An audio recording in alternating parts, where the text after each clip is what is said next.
ನೈಜತೆಯಿಂದ ಕಾಣಿಸುವಂತಹ ಚಿತ್ರಗಳನ್ನ ರಚಿಸಿದ್ದಾರೆ. ಅದರಲ್ಲೂ ತುಂಬಾ ಸ್ಪೆಷಲ್ ಅನ್ಸಿದ್ದು ಅಂದ್ರೆ ನನಗೆ ಅದು ಸುಮಾರು ಒಂದು 20 ವರ್ಷದ ಮೇಲೆ ಆಗಿದೆ ಬರೋದು. ಇದನ್ನ ನೋಡಿ 20 ವರ್ಷದ ಮೇಲೆ ಸರ್, ನಾನು ನಂಬೋದಕ್ಕೆ ಆಗ್ತಿಲ್ಲ ಸರ್. ಇದು 20 ವರ್ಷಕ್ಕೂ ಮೇಲಾಗಿದೆ. ಫಸ್ಟ್ ಸ್ಟಾರ್ಟಿಂಗ್ ಬರ್ದಿದ್ದೆ ನವಿಲು ಜಿಂಕೆ. ಎಕ್ಸರ್ಸೈಸ್ ಅಲ್ಲಿ ಸ್ಕೂಲಲ್ಲೆಲ್ಲ ಟೀಚರ್ ಚೆನ್ನಾಗಿ ಹೊಡಿಯೋರು ನನಗೆ, ಬರೀ ಚಿತ್ರ ಬರಿತೀಯ ಅಂತ. ಈ ಒಂದು ರೂಮಿಗೆ ಬಂದಿದ ತಕ್ಷಣ ನನಗೆ ಅನಿಸ್ತಾ ಇರೋದು, ನಮ್ಮ ರವಿಚಂದ್ರ ಚಿತ್ರಗಳಲ್ಲಿ ಯಾವ್ದಾದ್ರು ಒಂದು ಬಣ್ಣ ಬಣ್ಣದ ಚಿತ್ತಾರಗಳು ಕಾಣಿಸೋದಲ್ಲ, ಆ ತರ. ಇದನ್ನ ನೋಡಿ, ಅಯ್ಯೋ ಇದನ್ನ ಯಾರು ಸರ್ ಹೇಳ್ತಾರೆ ಪೇಂಟಿಂಗ್ ಅಂತ? ಸರ್ ಇದು ಪೇಂಟಿಂಗ್ ಅಂತ ಹೆಂಗ್ ನಂಬಲಿ ನಾನು? ಅಯ್ಯೋ ಸರ್, ಇದು ಒಂದ್ ನಿಮಿಷ, ಇದಕ್ಕಿಂತ ಇಲ್ಲಿ ಒಂದ್ಸರಿ ನೋಡಿ. ಅಯ್ಯೋ ಇದನ್ನ ನೋಡಿ ಜಿಂಕೆದೊಂದು ಸ್ವಲ್ಪ ಅವ್ರದ್ದು ಕಲೆಕ್ಷನ್ ಅಷ್ಟೇ. ಇಲ್ಲಿ ನೋಡಿ ಕುಂಚಗಳೆಲ್ಲಾನು ಗೀಚಿ ಕುಂಚಗಳು ಹೆಂಗಾಗಿವೆ, ಬಣ್ಣಗಳನ್ನ ಬಳದು ಎಷ್ಟು ಕುಂಚಗಳು. ಇಲ್ಲಿಂದ ಕಟ್ಟಿಗೆ ಹೊತ್ಕೊಂಡ್ಬಂದು ಮಾಡ್ಬಿಟ್ಟು ಅದ್ರಾಗ ಬರೋ 2 ರೂಪಾಯಿ 3 ರೂಪಾಯಲ್ಲಿ ಪೇಂಟ್ ಬ್ರಷ್ ತಗೊಂತಿದ್ದಾನೆ. ನನಗೆ ಫಸ್ಟ್ ಈ ಆರ್ಟ್ ಕಲಿಯೋಕ್ಕೆ ಮೂಲ ಕಾರಣ ನಮ್ಮ ಚಿತ್ರದುರ್ಗದಲ್ಲೇ ಚಿತ್ರ ಇದೆ. ಸುದೀಪ್ ಸರ್ ಅಭಿಮಾನಿಗಳಿದ್ರೆ ಈ ಒಂದು ಚಿತ್ರ ನೀವು ಖರೀದಿ ಮಾಡಬೇಕು ಅಂದರೆ ನಾಗು ಸರ್ನ ಕಾಂಟ್ಯಾಕ್ಟ್ ಮಾಡಿ. ವೀರ ಮದಕರಿದು ಒಂದು ಹೆಸರಲ್ಲಿ ಒಂದು ಚಲನಚಿತ್ರ ಆಗಬೇಕು ಅಂತ ಪ್ಲಾನ್ ಆಗ್ತಾ ಇತ್ತು. ಅದಕ್ಕೆ ಸುದೀಪ್ ಅವ್ರು ಮಾಡ್ಬೇಕು, ದರ್ಶನ್ ಅವ್ರು ಮಾಡಬೇಕು ಅನ್ನೋದೊಂದು ಡಿಸ್ಕಷನ್ಸ್ ನಡೀತಾ ಇತ್ತು. ಪ್ರತಿ ಸಲ ಯಾವುದಾದ್ರು ಇದು ಅರಣ್ಯ ಪ್ರದೇಶದಲ್ಲಿ, ಅಭಯಾರಣ್ಯದಲ್ಲಿ ಏನಾದರೂ ಗಾಡಿ ಹೋಗುವಾಗ ರಸ್ತೆ ಬದಿಗಳಲ್ಲಿ ಹುಲಿ ಇದೆ ಎಚ್ಚರಿಕೆ, ಚಿರತೆ ಓಡಾಡೋ ಜಾಗ, ಆನೆಗಳಿವೆ ಎಚ್ಚರಿಕೆ, ಈ ಥರ ಎಲ್ಲ ಫಲಕಗಳನ್ನ ಕಾಣಿಸ್ತಾ ಇತ್ತು. ಎಷ್ಟೊಂದು ಚೆನ್ನಾಗಿ ಸುಂದರವಾಗಿ ಹುಲಿ ಚಿತ್ರ ಇರ್ಬೋದು, ಆನೆ ಚಿತ್ರ ಇರ್ಬೋದು, ಬೇರೆ ಬೇರೆ ಕಾಡು ಪ್ರಾಣಿಗಳ ಚಿತ್ರಗಳು ಕಾಣಿಸ್ತಾ ಇತ್ತು. ಪ್ರತಿ ಸಲ ನೋಡಿದಾಗೂ ಅದು ಯಾರು ಬರ್ದಿರ್ಬೋದು, ಯಾರು ಪೇಂಟ್ ಮಾಡ್ಬೋದು, ಇಷ್ಟು ಚೆನ್ನಾಗಿ, ಇಷ್ಟು ಅಕ್ಯುರೇಟ್ ಆಗಿ ಫೋಟೋ ಥರ ಪೇಂಟ್ ಮಾಡಿರ್ತಾರಲ್ಲ ಅಂತ ಅಂದ್ಕೊಳ್ತಿದ್ದೆ. ಚಿತ್ರದುರ್ಗದಲ್ಲಿದ್ದಾಗ ನನಗೆ ಒಬ್ಬರ ವಿಶೇಷ ವ್ಯಕ್ತಿ ಬಗ್ಗೆ ಗೊತ್ತಾಯಿತು. ಆ ವ್ಯಕ್ತಿಯವ್ರನ್ನ ಮಾತಾಡ್ಸೋಣ ಅಂತ ಬಂದಿದ್ದೀನಿ. ಆ ಥರ ಎಷ್ಟೊಂದು ಬರೆದಿರೋಂತಹ ಚಿತ್ರಗಳು, ಫಲಕಗಳು, ಇಲ್ಲ ಏನಾದರೂ ಭಿತ್ತಿ ಚಿತ್ರಗಳಿವೆಲ್ಲ, ಅವೆಲ್ಲದರ ಹಿಂದೆ ಒಂದು ಕೈ ಇದೆ. ನಾಗು ಆರ್ಟ್ಸ್ ಅಂತ ಇದೆ. ಇಲ್ಲಿ ಕಾಣಿಸ್ತಾ ಇರೋರೆ ನಾಗು ಅವರು. ಸರ್ ನಮಸ್ತೆ. ಸರ್, ತುಂಬ ಕೇಳಿದ್ದೀನಿ ತಮ್ಮ ಬಗ್ಗೆ. ಎಲ್ಲಿ ನೋಡಿದ್ರು ಏನೆಲ್ಲ ಅಂದರೆ ಈ ಥರದೊಂದು ಹುಲಿ ಚಿತ್ರ, ಇಲ್ಲ ಆನೆಗಳ ಚಿತ್ರ, ಇಲ್ಲ ಯಾವುದೋ ಒಂದು ತುಂಬ ಒಳ್ಳೆ ಕಲಾಕೃತಿ ಕಾಣಿಸ್ತಿತ್ತು. ಅಷ್ಟೇ ಅಲ್ಲ, ದುರ್ಗದಲ್ಲಿ ಅಲ್ಲಿ ಓಡಾಡುವಾಗ ಗೋಡೆಗಳ ಮೇಲೂ ಎಷ್ಟೊಂದು ಕಲಾತ್ಮಕ ಚಿತ್ರಕಲೆ ಕಾಣಿಸ್ತಾ ಇತ್ತು. ಅದರಿಂದ ಇರೋಂಥ ಕೈ ನೀವೇ ಅಂತ ಗೊತ್ತಾಯಿತು. ಹೇಗೆ ಶುರು ಆಯಿತು ಸರ್ ಇದು? ನಾನು ಚಿಕ್ಕಂದನೂ ನನಗೆ ಕಾಡು ಪ್ರಾಣಿಗಳು ಅಂದರೆ ತುಂಬ ಇಷ್ಟ. ನಾನು ಫಸ್ಟ್ ಸ್ಟಾರ್ಟಿಂಗ್ ಬರ್ದಿದ್ದೆ ನವಿಲು ಜಿಂಕೆ. ಎಕ್ಸರ್ಸೈಸ್ ಅಲ್ಲಿ ಸ್ಕೂಲಿಗೆ ಹೋದ್ರೆ ಸ್ಕೂಲ್ ತುಂಬ ಬುಕ್ಕು ತುಂಬ ಬರೀ ನವಿಲು ಇವೆಲ್ಲ ಪ್ರಾಣಿಗಳ ಚಿತ್ರ ಬರ್ತಿದ್ದೆ. ಸ್ಕೂಲಲ್ಲೆಲ್ಲ ಟೀಚರ್, ಕಾನ್ವೆಂಟ್ ಸ್ಕೂಲಲ್ಲಿ ನಾನು ಓದಿದ್ದು, ಸ್ಕೂಲಲ್ಲೆಲ್ಲ ಟೀಚರ್ ಚೆನ್ನಾಗಿ ಹೊಡಿಯೋರು ನನಗೆ, ಬರೀ ಚಿತ್ರ ಬರ್ತೀಯ ಅಂತ.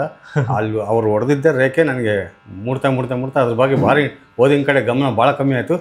ಈ ಪಿಕ್ಚರ್ ಇಲ್ಲಿಂದ ಎಷ್ಟು ವರ್ಷಗಳಿಂದ ನೀವು ಚಿತ್ರಕಲೆಗೆ? 35 ವರ್ಷ ಆಯ್ತು. ಓಕೆ, 35 ವರ್ಷಗಳಿಂದ ಚಿತ್ರಕಲೆಗೆ ಅವರು ಒತ್ತು ಕೊಟ್ಟಿದ್ದಾರೆ. ಚಿತ್ರಕಲೆನೇ ಅವರೊಂದು ಉದ್ಯೋಗ, ಇಲ್ಲ ಒಂದು ಏನು ಹೇಳ್ತೀರಾ, ಅದು ಪ್ರವೃತ್ತಿನ ಮಾಡಿಕೊಂಡು ಎಷ್ಟೊಂದು ಕಡೆ ಚಿತ್ರಕಲೆಗಳನ್ನ ಮೂಡಿಸಿದ್ದಾರೆ.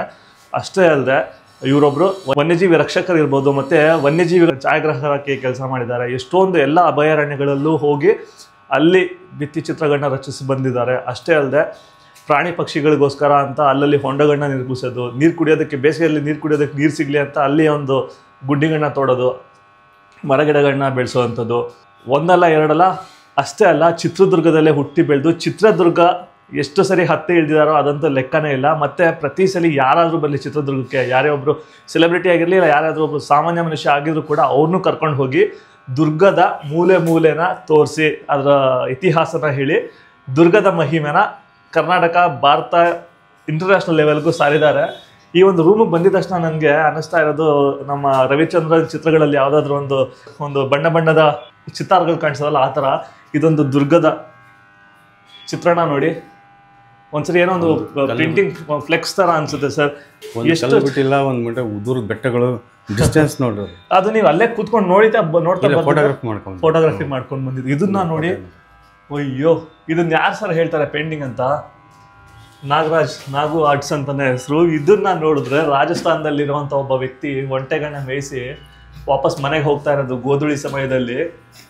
ಹೇಗಿದೆ ನೋಡಿ ಅದು. ನನಗೆ ಸರ್ ಇದು ಪೇಂಟಿಂಗ್ ಅಂತ ಹೆಂಗ್ ನಂಬಲಿ ನಾನು? ಅಯ್ಯೋ ಸರ್, ಇದು ಒಂದ್ ನಿಮಿಷ, ಇದಕ್ಕಿಂತ ಇಲ್ಲಿ ಒಂದ್ಸರಿ ನೋಡಿ. ಓ ಮೈ ಗಾಡ್ ಸರ್, ಏನ್ ಸರ್ ಇದು? ಇವೆಲ್ಲ ನನಗೆ ಇಟ್ಕೊಳಕ್ಕೆ ದೊಡ್ಡ ಹಾಲಿಲ್ಲ. ಅಯ್ಯೋ ಇದನ್ನ ನೋಡಿ, ನನ್ಗಂತೂ 2 ಕಣ್ಣು ಸಾಲ್ತಾ ಇಲ್ಲ ಇವ್ರು ಬರೆದಿರೋಂಥ ಚಿತ್ರಗಳನ್ನ, ರಚಿಸಿರುವಂಥ ಕಲಾಕೃತಿಗಳನ್ನ ನೋಡೋದಕ್ಕೆ. ಇದನ್ನ ನೋಡಿ, ಜಿಂಕೆದೊಂದು ಅಯ್ಯೋ, ಇಲ್ಲೊಂದು ಹುಲಿ ನೀರು ಕುಡಿತಾ ಇರೋದು. ಪೇಂಟಿಂಗ್ ಕಂಪ್ಲೀಟ್ ಆಗಿಲ್ಲ. ಇದು ಸ್ವಲ್ಪ ಅವ್ರದ್ದು ಕಲೆಕ್ಷನ್ ಅಷ್ಟೇ. ಇಲ್ಲಿ ನೋಡಿ ಕುಂಚಗಳೆಲ್ಲಾನು ಗೀಚಿ ಕುಂಚಗಳು ಹೆಂಗಾಗಿವೆ, ಬಣ್ಣಗಳನ್ನ ಬಳದು ಎಷ್ಟು ಕುಂಚಗಳು. 35 ವರ್ಷಗಳಿಂದ ಚಿತ್ರಗಳನ್ನ ಬರ್ಕೊಂಡು ಬಂದಿದ್ದಾರೆ ಅಂದರೆ ಹಿಂಗಿರುತ್ತೆ. ಆ ಗೋಡೆಗಳ ಮೇಲೆ ಬರ್ದಿರೋವಂಥದ್ದು ನಾನು ಕೆಲವೊಂದು ವಿಡಿಯೋಗಳನ್ನ ತೋರಿಸ್ತಿರ್ತೀನಿ, ನೀವು ನೋಡ್ತಾ ಇರಿ. ಯಾವುದೇ ಫೋಟೋಲಿರೋದಕ್ಕಿಂತನೂ ನೈಜತೆಯಿಂದ ಕಾಣಿಸೋವಂತಹ ಚಿತ್ರಗಳನ್ನ ರಚಿಸಿದ್ದಾರೆ. ಅದರಲ್ಲೂ ತುಂಬ ಸ್ಪೆಷಲ್ ಅನಿಸಿದ್ದು ಅಂದರೆ ನನಗೆ, ಅದು ಸುಮಾರು ಒಂದು 20 ವರ್ಷದ ಮೇಲೆ ಆಗಿದೆ ಬರೋದು. ಇದನ್ನ ನೋಡಿ 20 ವರ್ಷದ ಮೇಲೆ ಸರ್, ನಾನು ನಂಬೋದಕ್ಕೆ ಆಗ್ತಿಲ್ಲ ಸರ್. ಇದು 20 ವರ್ಷಕ್ಕೂ ಮೇಲಾಗಿದೆ. ಆರ್ಟ್ ಆ್ಯಂಡ್ ಆರ್ಟಿಸ್ಟ್ ಎರಡು ಪಕ್ಕದಲ್ಲೇ ಇದ್ದಾರೆ. ಈ ಥರ ಒಂದು ಆರ್ಟ್ ಬೆಳಕಲ್ಲಿ ನೋಡಿ ನೀವು ಸ್ವಲ್ಪ. ಅದು ಫೋಟೋ ಹೇಳ್ಬೇಡ, ನನಗಂತೂ ವೈಬ್ರೇಷನ್ ಕ್ರಿಯೇಟ್ ಆಗ್ತಾ ಇದೆ ನಿಜವಾಗ್ಲೂ ಈ ರೂಮಲ್ಲಿ ನಿಂತಿರೋದೇನೆ. ಸರ್ ನಂಬಲ್ಲ ಅಸಾಧ್ಯ ಅಂತ ಹೇಳ್ತಾರಲ್ಲ ಸರ್, ಆ ಥರ ಅನ್ನಿಸ್ತಾ ಇದೆ ನನಗೆ. ಎಷ್ಟನೇ ವಯಸ್ಸಲ್ಲಿ ಶುರು ಮಾಡಿದ್ರಿ ಸರ್ ನೀವು ಇದನ್ನ? ಸರ್ 86ರಿಂದ ನಾನು ಸ್ಟಾರ್ಟ್ ಮಾಡಿದೆ. ನಾನು 86 ಸರ್, ನಾನು ಮುಟ್ಟೋದಕ್ಕಿಂತ ಮುಂಚೆ 86ನೇ ಇಸ್ವಿಯಿಂದ ನಾನು ಅಲ್ಲಿ ಪೇಂಟಿಂಗ್ ಸ್ಟಾರ್ಟ್ ಮಾಡಿದ್ದೆ. ನಾನು ಅಲ್ಲಿಂದ ನನ್ನ ಜರ್ನಿ ಸ್ಟಾರ್ಟ್. ನೀವು ಶುರು ಮಾಡಿದಾಗ ಬಣ್ಣಗಳೆಲ್ಲ ಸಿಗ್ತಾ ಇತ್ತಾ? ಇಲ್ಲ, ನಮಗೆ ಎಲ್ಲಿ ತಾವಕೊಂಬಂದು ನನಗೆ ಗೊತ್ತಿರಲಿಲ್ಲ. ಡ್ರಾಯಿಂಗ್ ಕಾಂಪಿಟೇಷನ್ಗೆ ಹೋಗ್ತಿದ್ದಲ್ಲ. ಇಲ್ಲೊಂದು ನೋಡಿ, ಸಾರಿ ಸರ್ ನಾವು ಇಲ್ಲೆಲ್ಲೇ ಡಿಸ್ಟರ್ಬ್ ಮಾಡ್ತಿದ್ವಿ, ಯಾಕಂದ್ರೆ ನಮಗೆ ಸರ್ ಇದು ಯಾರು ಸರ್ ಇದನ್ನ ಯಾರು ಹೇಳ್ತಾರೆ ಚಿತ್ರ ಬಿಡಿಸಿರೋದು ಅಂತ? ಓ ಮೈ ಗಾಡ್, ನಾನು ಇದುವರೆಗೂ ನೋಡಿರುವಂತಹ ಅತ್ಯುತ್ತಮ ಚಿತ್ರ ಕಲಾವಿದರಲ್ಲಿ ಇವರು ಮುಂಚೂಣಿಯಲ್ಲಿ ಇದ್ದೇ ಇದ್ದಾರೆ. ಇಷ್ಟು ದಿವಸ ತಮ್ಮ ಬಗ್ಗೆ ನನಗೆ ಭೇಟಿ ಮಾಡೋ ಅವಕಾಶ ಸಿಕ್ಕಿಲ್ವಲ್ಲ ಅನ್ನೋದು ಬೇಜಾರು ಅನ್ನಿಸ್ತಾ ಇದೆ ಸರ್. ಬಟ್ ಇವಾಗ ಸಿಕ್ಕಿದ್ದು ಸಖತ್ ಖುಷಿ ಆಗ್ತಾ ಇದೆ ನನಗೆ. ಹೇಗೆ ಬರೀತಿದ್ರಿ ಸರ್ ಮುಂಚೆ ಎಲ್ಲ ಬಣ್ಣಗಳು ಇಲ್ಲದೆ ಇದ್ದಾಗ? ನಾನು ಡ್ರಾಯಿಂಗ್ ಕಾಂಪಿಟೇಷನ್ಗೆ ಹೋಗ್ತಿದ್ದೆ. ಅವಾಗ ಅವರೆಲ್ಲ ದೊಡ್ಡ ಶ್ರೀಮಂತರ ಮಕ್ಕಳೆಲ್ಲ ಪೇಂಟಿಂಗ್ ಹೇಳ್ತಾರೆ. ನನಗೆ ಅವಾಗ ಏನು ನಮ್ಗೆ ಅಷ್ಟೊಂದು ಅನುಕೂಲ ಇರಲಿಲ್ಲ. ಅವರೆಲ್ಲ ಬಣ್ಣಗಳನ್ನು ಹೋಗಿದ್ದಿಲ್ಲ, ಎಂತೆಂಥ ಬಣ್ಣ ಆಡೋದು ನನ್ನ ಹತ್ರ ಏನೂ ಇರ್ತಿದ್ದಿಲ್ಲ. ಒಂದು ಬ್ರಷ್ನೂ ಇರ್ತಿದ್ದಿಲ್ಲ ನನಗೆ. ಅಂಚಿ ಕಟ್ಟಿ ಬರುತ್ತೆ, ಅದು ಕತ್ತಿ ಸುತ್ಕೊಂಡು ಯಾವುದೋ ಒಂದು ಕಲರ್ ತಗೊಂಡು ನಾನು ಪೇಂಟ್ ಮಾಡ್ತಿದ್ದೆ. ಎಲ್ಲರೂ ನನ್ನ ಹತ್ರ ನಾನು ಬರೆಯೋದು ನೋಡಿ ಎಲ್ಲ ಫುಲ್ ಮುತ್ಕೊಂಡಿರೋದು. ದೊಡ್ಡ ಪೇಂಟಿಂಗ್ಸ್ ತಗೊಂಬಂದಿರೋ ಯಾರು ಜನ ಹೋಗ್ತಿದ್ದಿಲ್ಲ. ನಾನು ಅಂಚಿ ಕಟ್ಟಿಯಲ್ಲಿ ಬರೀತಿದ್ನಲ್ಲ, ಅದು ನೋಡ್ಕೊಂಡು ಮುತ್ಕೊಂಡಿರೋರು ಜನ. ಇದು ನಾನು ಮಾಡಿದ್ದು. ಇದು ತುಂಬಾ ಫೇಮಸ್ ಅಲ್ವಾ ಸರ್? ಇದು ತುಂಬಾ ಜನ ಇದನ್ನ ಮತ್ತೆ ಪುನರ್ರಚಿಸಿದ್ದಾರೆ ಅಲ್ವಾ? ಇದನ್ನ ಬಹುತೇಕ ನಾವು ಚಿತ್ರ ಕಲಾಕೃತಿ ಯಾವ್ದಾದ್ರು ಬಿದ್ದೆಲ್ಲ ಹಾಳಾಗೋಗಿದ್ದಾವೆ. ಎಕ್ಸಿಬಿಷನ್ ಪ್ರದರ್ಶನಗಳು ನಡೆಯುತ್ತಲ್ಲ, ಅಲ್ಲಿ ಮೋಸ್ಟ್ ಆಫ್ ದ ಟೈಮ್ ಈ ಥರದೊಂದು ಹೆಂಗಸು ದೀಪನ ಹಿಡ್ಕೊಂಡಿರುವಂಥದ್ದು ಕಾಣುತ್ತೆ ಸರ್. ಎಷ್ಟು ರಿಯಲಿಸ್ಟಿಕ್ ಆಗಿದೆ ಆ ಬೆಳಕು,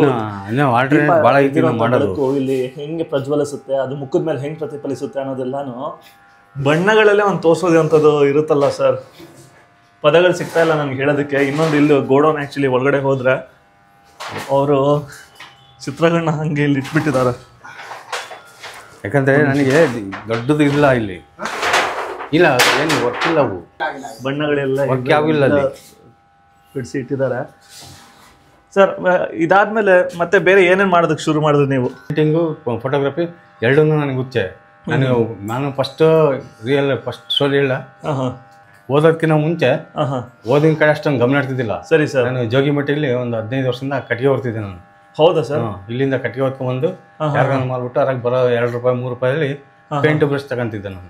ಓಕೆ ಓಕೆ. ಅದ್ರಲ್ಲಿ ಹಂಗೆ ಇಟ್ಕೊಂಡು ನಾನು ಕಲ್ತಿರೋದು ಇದು. ಸೊ ಮತ್ತೆ ದುರ್ಗದ ಬಗ್ಗೆ ಹೇಳಿ ನಮಗೆ ಸ್ವಲ್ಪ. ದುರ್ಗ ಹೆಂಗೆ ನಿಮಗೆ ಇನ್ಫ್ಲೂಯೆನ್ಸ್ ಮಾಡ್ತು ಸರ್? ನನಗೆ ಹೇಳ್ತನಲ್ಲ, ನನಗೆ ಫಸ್ಟ್ ಈ ಆರ್ಟ್ ಕಲಿಯೋಕ್ಕೆ ಮೂಲ ಕಾರಣ ನಮ್ಮ ಚಿತ್ರದುರ್ಗ. ಬೆಟ್ಟ ಗುಡ್ಡ ಪರಿಸರ, ಈ ಪರಿಸರದಲ್ಲೇ ಚಿತ್ರ ಇದೆ ಬೇಕಾದಷ್ಟು ಇದಾವೆ. ಯಾಕಂದ್ರೆ ನನಗೆ ಫಸ್ಟಿಗೆ ನಾನು ಫಾರೆಸ್ಟಿಗೆ ಹೋದಾಗ ಅದೇ ನನಗೆ ಸ್ಫೂರ್ತಿಯಾಗಿದ್ದು.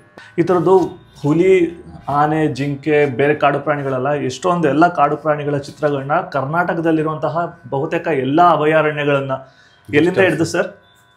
ಇದು ಭೀಮಗಢದಿಂದ. ಭೀಮಗಢ ಉತ್ತರ ಕರ್ನಾಟಕದ ಭೀಮಗಢ, ಬೆಳಗಾಮಲ್ಲಿರುವಂತಹ ಭೀಮಗಢ, ಅಲ್ಲಿ ಕರ್ನಾಟಕ ಬಾರ್ಡರ್ ಶೋ ಆಗುತ್ತಲ್ಲ, ಅಲ್ಲಿಂದ ಹಿಡಿದು ತಮಿಳುನಾಡು ಬಾರ್ಡರ್ ಏನಿದೆ ಗೋಪಿನಾಥಂ, ಅಲ್ಲಿವರೆಗೂ ಕೂಡ ಇರುವಂತಹ ಎಲ್ಲ ಅಭಯಾರಣ್ಯಗಳಲ್ಲಿ ಬೋರ್ಡ್ಗಳಲ್ಲಿ ಇರುವಂತಹ ಪ್ರಾಣಿಗಳ ಬಗ್ಗೆ ಇರುವಂತಹ ಕಲಾಕೃತಿಗಳನ್ನ ಮತ್ತೆ ಚಿತ್ರಗಳನ್ನ ಬರ್ದಿರೋದು ಅವರೇನೆ. ಹೇಗೆ ಗೌರ್ಮೆಂಟ್ ಅವರೇ ನೀವು ಕರಿತಾ ಇದ್ರಾ ಇಲ್ಲ ಅವರೇ ಕರಿತಾ ಇದ್ರ? ಎಲ್ಲೇ ಇದ್ರು ನಾಗೂರ್ನ ಕರೀರಿ. ಯಾರೇ ಟೈಗರ್ ಚಿತ್ರ ಬರ್ಸ್ಬೇಕಂದ್ರೆ ಚಿತ್ರದುರ್ಗದ ನಾಗರಾಜ್ ಕರ್ಸ್ರಿ ಅಂತಾರೆ. ಯಾಕಂದ್ರೆ ಈಗ ಟೈಗರ್ ಬರೆಯೋದ್ರಾಗೆ ಅಷ್ಟು ಒಂದು ಹೆಸರಾಗಿದೆ. ಸೊ ಈಗ ನೀವೆಲ್ಲ ಸಫಾರಿ ಸೆಂಟರ್ಗೆ ಹೋಗ್ಬೋದು, ಯಾವುದೇ ಒಂದು ವೈಲ್ಡ್ ಲೈಫ್ ಹೋದ್ರೆ ಅದೆಲ್ಲ ದೊಡ್ಡ ದೊಡ್ಡ ಬೋರ್ಡು ಮತ್ತೆ ರೆಸಾರ್ಟ್ಗಳಿಗೆಲ್ಲ ಟೈಗರ್ ಪೇಂಟಿಂಗ್ಸ್ ಎಲ್ಲ ನಂದೆ. ಓಕೆ, ಒಂದು ದೊಡ್ಡದು ಕಲಾಕೃತಿ ಇದೆ ಅಂದರೆ ನೀವು ಎಷ್ಟು ದಿವಸಗಳ ಕಾಲ ತೊಗೊಳ್ತಾ ಇದ್ರಿ ಬೆಳೆಯೋದಕ್ಕೆ? ನಾನು ಟೈಮ್ ತಗೊಂತೀನಿ, ಅವಸರಕ್ಕಂತೂ ಮಾಡಲ್ಲ, ಸಿಂಗಲ್ ಆಗಿ ಮಾಡೋದು, ಯಾರನ್ನೂ ಅಸ್ಟೆಂಟ್ ಇಟ್ಕೊಳಲ್ಲ, ಯಾರನ್ನೂ ಇಲ್ಲ, ಒಬ್ಬನೇ ಮಾಡೋದು. ಒಬ್ಬ ಅಸ್ಟೆಂಟ್ ಇರೋದಿಲ್ಲ. ಬರ್ದು ಎಷ್ಟು ವರ್ಷಗಳಾಗಿರ್ಬೋದು ಸರ್ ಇದು? ಇದೊಂದು ಸುಮಾರು ಒಂದು 2002 ಇಲ್ಲೇ ಬರ್ದಿದ್ದಾರೆ ನೋಡಿ, ಡೇಟ್ ಇದೆ 2002ರಲ್ಲಿ ಬರ್ದಿರೋಂಥದ್ದು. 23 ವರ್ಷಗಳು. ಆ ವ್ಯಾಘ್ರನ ಮುಖದಲ್ಲಿರುವಂತಹ ಒಂದು ಕ್ರೋಧ ಏನಿದೆ, ಒಂದು ಆರ್ಭಟ, ಅದು ಹಂಗೆ ಅದ್ರ ಕಣ್ಣಲ್ಲಿ ಕಾಣಿಸೋ ಥರ ಇದೆ. ಸೊ ಇದು ಎಮೋಷನ್ಸ್ ಕೂಡ ಹೆಂಗೆ ತೋರಿಸ್ತೀರಾ ಸರ್ ನೀವು ಇದರಲ್ಲಿ, ಚಿತ್ರದಲ್ಲಿ? ಏನೋ ಅದ್ರ ಮೇಲೆ ನನಗೆ ಉತ್ಸಾಹ, ನಾನು ಅದನ್ನ ಜೀವ ತುಂಬ್ತೀನಿ ಅಷ್ಟೇ. ಓಕೆ. ಸೊ ಇವಾಗ ದುರ್ಗದ್ದು ಕೂಡ ಇಷ್ಟೊಂದು ಚಿತ್ರಗಳನ್ನ ಬರ್ದಿದ್ದೀರಲ್ಲ, ನಿಮ್ಗೆ ಯಾವುದು ತುಂಬ ಇಷ್ಟ ಆಗಿರೋಂಥ ಪೋರ್ಷನ್ ದುರ್ಗದಲ್ಲಿ? ನಾನು ಬರೆಯೋವೆಲ್ಲವೂ ಇಷ್ಟನೇ, ಯಾವುದು ಕಾಟಾಚಾರಕ್ಕಂತ ಯಾವ ವರ್ಕ್ನೂ ಮಾಡಲ್ಲ, ಎಲ್ಲಾನು ಪ್ರೀತಿಯಿಂದ ಮಾಡ್ತೀನಿ. ಅದಕ್ಕಾಗಿ ಇದೊಂದು ಆನೆದು ಈಗ ಏನು ಹಿಂಡ್ ಬರ್ದಿದ್ದೀರಲ್ಲ, ಇದು ಎಲ್ಲಾದ್ರೂ ನೀವು ನೋಡಿರೋದಾ ಇಲ್ಲ ನಿಮ್ ಕಲ್ಪನೆನಾ? ಇಲ್ಲ, ಕಲ್ಪನೆ ಮಾಡ್ಕೊಂಡು ಪ್ರಾಣಿಗಳು ಬರೆಯೋಕ್ಕಾಗಲ್ಲ, ಫೋಟೋಗ್ರಫಿ. ಸೊ ಇದೇ ತರ ನೀವು ನೋಡಿರ್ತೀರಾ, ಫೋಟೋಗ್ರಫಿ ಮಾಡಿರ್ತೀರಾ? ಫೋಟೋಗ್ರಫಿ ಮಾಡಿದ್ನ ಪೇಂಟಿಂಗ್ ಮಾಡಿದ್ವಿ. ಇದು ನನ್ನ ಫೋಟೋಗ್ರಫಿ ಅಲ್ಲ, ಒಂದು ಪೋಸ್ಟರ್ ಇತ್ತು, ಚೆನ್ನಾಗಿತ್ತು, ಮಾಡಿದೆ ಅಷ್ಟೇ. ಇದನ್ನ ಒಂದು 10 ದಿವಸ 15 ದಿವಸದಲ್ಲಿ ಬರ್ತೀವಿ, ಒಂದು 15 ದಿನ ಟೈಮ್ ತಗೊಳುತ್ತೆ. ಚೆನ್ನಾಗಿ ನೀರಿನಲ್ಲಿ ಅದರ ಪ್ರತಿಫಲನ ಕಾಣೋದು ಕೂಡ ನೀವು ತೋರಿಸಿದ್ದೀರಾ. ಬಣ್ಣಗಳು, ಕಾಡಿನಲ್ಲಿರುವಂತಹ ಬಣ್ಣಗಳು, ಹುಲ್ಲುಗಾವಲಿರ್ಬೋದು, ಆಕಾಶದ ಬಣ್ಣ, ಮರಗಳು, ಇದ್ರ ಮೇ ಬಿ ಸನ್ಸೆಟ್ ತರ ಇರ್ಬೋದು ಸರ್ ಇದು. ಅದು ಅದ್ರ ಬೆಳಕು ಸನ್ರೈಸ್ ಸನ್ಸೆಟ್ ಇರ್ಬೋದಾ ಇದು? ಸೂರ್ಯ ಮುಳುಗೋ ಟೈಮ್ನಲ್ಲಿ, ಸೂರ್ಯ ಮುಳುಗದೆ ಅದು ಏನ್ ಗೋಲ್ಡನ್ ಲೈಟ್ ಕಾಣಿಸುತ್ತೆ, ಆ ರೇಸ್ ಅದ್ರ ಮೇಲೆ ಬೀಳ್ತಾ ಇರೋದು. ನಾವ್ ಏನ್ ವರ್ಕ್ ಮಾಡಿದ್ವಿ ಅಂದ್ರೆ, ಹೌದು, ಯಾಕಂದ್ರೆ ನಾವು ಹೇಳೋದಕ್ಕಿಂತ ಜನಕ್ಕೆ ತಲೆಯಲ್ಲಿ ಬರುತ್ತಲ್ಲ ಅದು. ಈ ಥರ ಚಿತ್ರಗಳನ್ನ ಸಂಗ್ರಹಿಸಿ ಅವರೇ ಚಿತ್ರಗಳನ್ನ ತೆಗೆದು, ಛಾಯಾಚಿತ್ರಗಳನ್ನ ತೆಗೆದು ಅದನ್ನ ತಗೊಂಡು ಬಂದು ಒಂದು ಲೇಔಟ್ ಮಾಡಿಕೊಂಡು ಅದನ್ನ ಒಂದು ಕ್ಯಾನ್ವಾಸ್ ಮೇಲೆ ಚಿತ್ರ ಮೂಡಿಸುವಂಥದ್ದು. ಸರ್ ಈ ಥರದ್ದು ಎಷ್ಟು ಹುಲಿಗಳ ಚಿತ್ರಗಳನ್ನ ನೀವು ಬರ್ದಿರ್ಬೋದು? ಸುಮ್ಮನೆ ಅಪ್ರಾಕ್ಸಿಮೇಟ್, ನಾನು ಎಕ್ಸಾಕ್ಟ್ ಲೆಕ್ಕ ಕೇಳಿಲ್ಲ, ಸಾವಿರಾರು ಇರುತ್ತೆ, ಲೆಕ್ಕದ ಇಲ್ಲದಷ್ಟು. ಸಾವಿರ ಏನಾಗಿಲ್ಲ, ಒಂದು 500 ಮೇಲೆ ಆಗಿದ್ರು ಟೈಗರ್ ಬರ್ದಿರೋ. ಬೇರೆ ಬೇರೆ ಬೇರೆ ಚಿತ್ರಗಳಂದ್ರೆ ಎಷ್ಟು ಬರ್ದಿರ್ಬೋದು? ಲೆಕ್ಕನೇ ಇಲ್ಲ, ಲಕ್ಷ ಇರ್ತೇವೆ ನಾವು. ತುಂಬಾನೇ ಚಿತ್ರಗಳಿದೆ. ಇವಾಗ ಡಿಜಿಟಲ್ ಯುಗ ಬಂದು ಎಲ್ಲ ಫ್ಲೆಕ್ಸ್ಗಳು ಪ್ರಿಂಟ್ ಆದ್ರೂ ಕೂಡ AI ಜಮಾನ ಬಂದಿದೆ. ಏನ್ ಬೇಕಾದ್ರೂ 2 ನಿಮಿಷದಲ್ಲಿ ಸುಮ್ಮನೆ ಕಮೆಂಟ್ ಕೊಟ್ರೆ ಅದು ಒಂದು ಚಿತ್ರಗಳನ್ನ ರಚಿಸುತ್ತೆ. ಒಂದು ಚಿತ್ರ ಬರೆಯೋದಕ್ಕೆ ತಿಂಗಳಾನುಗಟ್ಲೆ, ವರ್ಷಾನುಗಟ್ಲೆ ಸಮಯನ ತಗೊಳುತ್ತೆ. ಒಂದೊಂದು ಬಣ್ಣಗಳಲ್ಲೂ ಭಾವನೆಗಳನ್ನ ತುಂಬಿ ಬರೆಯುವಂಥದ್ದು ಇರುತ್ತಲ್ಲ, ಅದು ಕಲಾವಿದರಿಗೆ ಮಾತ್ರ ಗೊತ್ತಿರುತ್ತೆ. ನಾವೆಷ್ಟೇ ಪದಗಳಲ್ಲಿ ಹೇಳೋದಕ್ಕೆ ಹೋದ್ರೂ ಸಾಲೋದಿಲ್ಲ. ತಾವೇನಾದರೂ ಒಂದು ಮಾಸ್ಟರ್ ಪೀಸ್ನ ನಿಮ್ಮ ಮನೇಲಿ ಇಡಬೇಕು, ಇಲ್ಲ ಒಂದು ಒಳ್ಳೆಯ ಒಂದು ಚಿತ್ರಣನ ನಿಮ್ಮ ಗೋಡೆಗಳಲ್ಲಿ ತೋರಿಸ್ಬೇಕು, ಇಲ್ಲ ಯಾವುದೋ ಒಂದು ವಾಲ್ ಪೇಂಟಿಂಗಲ್ಲಿ ಇರ್ಬೋದು, ಇಲ್ಲ ಈ ಥರ ಒಂದು ಕ್ಯಾನ್ವಾಸ್ ಮೇಲೆ ತೋರಿಸ್ಬೇಕು ಅಂದ್ರೂ ಕೂಡ ನಾಗು ಸರ್ನ ನೀವು ಸಂಪರ್ಕಿಸ್ಬೋದು. ಅವ್ರನ್ನ ನಂಬರ್ನ ನಾನು ಕೊಡ್ತಾ ಇದ್ದೀನಿ. ಅಷ್ಟೇ ಅಲ್ಲದೆ ಅವ್ರ ಹತ್ರ ಇರುವಂಥ ಕಲೆಕ್ಷನಲ್ಲಿ ಯಾವುದಾದ್ರೂ ತಮಗೆ ಪರ್ಚೇಸ್ ಮಾಡಬೇಕು, ಮನೇಲಿ ಇಡಬೇಕು, ಒಂದು ಅಂದನ ಹೆಚ್ಚಿಸ್ಬೇಕು ಅಂದರೂ ಕೂಡ ನೀವು ಅದನ್ನು ಪರ್ಚೇಸ್ ಮಾಡ್ಬೋದು. ಸೊ ಸಿಗುತ್ತೆ ಅಲ್ವಾ ಸರ್? ತಾವು ನಂಬರ್ನ ನನಗೆ ಶೇರ್ ಮಾಡ್ಬೋದು. ತುಂಬ ಸ್ವಾಭಿಮಾನಿ ಸರ್. ನಾವೇನಾದ್ರು ಸಹಾಯ ಮಾಡ್ಬೋದಾ, ಇಲ್ಲ ನಾವೇನಾದ್ರು ಸಹಾಯ ಕೇಳ್ಬೋದಾ ಅಂದ್ರೂ ನನಗಂತೂ ಬೇಡ. ನನ್ನ ಕಲೆಗೆ ನೀವೇನಾದರೂ ಬೆಲೆ ಕಟ್ತೀರಾ ಅಂದರೆ ಬೇಕಾದ್ರೆ ಕಟ್ಟಿ ಅಂತ ಹೇಳ್ತಾ ಇದ್ದಾರೆ. ಅದು ಬಿಟ್ಟು ಬೇರೆ ಯಾವುದೇ ಒಂದು ಸಹಾಯದ ನಿರೀಕ್ಷೆ ಮಾಡ್ತಾ ಇಲ್ಲ ಅವರು. ತುಂಬಾ ಒಳ್ಳೆ ಅನುಭವ ಆಯಿತು ನನಗಂತೂ. ದುರ್ಗಕ್ಕೆ ಬಂದು ಸರ್ನ ಮೀಟ್ ಮಾಡಿದ್ದು ಮತ್ತು ಅವ್ರ ಕಲೆ ಬಗ್ಗೆ ತಿಳ್ಕೊಂಡಿದ್ದು, ಈ ಒಂದು ರೂಮಲ್ಲಿ ನಿಂತ್ಕೊಂಡು ಮಾತಾಡ್ತಾ ಇದ್ದಾಗ ನನಗೆ ಸಿಗ್ತಾ ಇರುವಂತಹ ಒಂದು ಧನಾತ್ಮಕ ಶಕ್ತಿ ತುಂಬ ಕಡೆ ಸಿಕ್ಕಿರಲಿಲ್ಲ. ಯಾಕಂದರೆ ನೋಡ್ರಿ, ನಾವು ಟ್ರಕ್ಕಿಂಗ್ ಜನ ಕರ್ಕೊಂಡು ಹೋಗ್ತೀನಿ ಜೋಗಿಮಟ್ಟಿಗೆ. ಆ ಜೋಗಿಮಟ್ಟಿಗೆ ಟ್ರಕ್ಕಿಂಗ್ ಕರ್ಕೊಂಡು ಹೋಗಿದ್ದು, ಅಲ್ಲಿ ನಾನು ಫೀಸ್ ಕಲೆಕ್ಟ್ ಮಾಡ್ತೀನಿ. ಆ ಫೀಸ್ ನನಗೋಸ್ಕರ ಅಲ್ಲ, ಪ್ರಾಣಿ ಪಕ್ಷಿಗಳಿಗೆ ಹೊಂಡ ತೆಗಿತೀನಿ ನಾನು. ಅಲ್ಲಿ ಒಂದು 10 ಜನ ಬರ್ತಾರೆ, 15 ಜನ ಬರ್ತಾರೆ. ಆ 10-15 ಜನ ಬಂದವರಿಗೆಲ್ಲ ಊಟ ತಿಂಡಿ ಎಲ್ಲ ಕೊಡ್ತೀನಿ ನಾನು. ಯಾಕಂದರೆ ನನ್ನ ದುಡಿಮೆ ನಾನು ನೋಡ್ಕೊಳ್ಳೋದಿರ್ತದೆ. ಆ ಫೀಸ್ ಕಲೆಕ್ಟ್ ಮಾಡ್ಕೊಂಡು, ದುಡ್ಡು ಕಲೆಕ್ಟ್ ಮಾಡ್ಕೊಂಡು ಅದನ್ನು ಅದಕ್ಕೆ ಹಾಕ್ತೀನಿ. ಇವಾಗಲೂ ನೀವು ಈಗಲೂ ಮಾಡ್ತೀನಿ ನಾನು. ಸರ್ ಅಷ್ಟೇ ಅಲ್ಲದೆ ನೀವು ಓಪನ್ ಹಾರ್ಟ್ ಸರ್ಜರಿ ಆಪ್ರೇಷನ್ ಆಗೈತೆ. Okay sir, open heart surgery operation ಆಗೈತೆ, ಆದರೂ ಆ ವರ್ಕ್ ಮಾಡ್ತೀನಿ. ಸಾಯ ತನಕ ಕಾಯಕ ನಿಲ್ಲಿಸಲ್ಲ.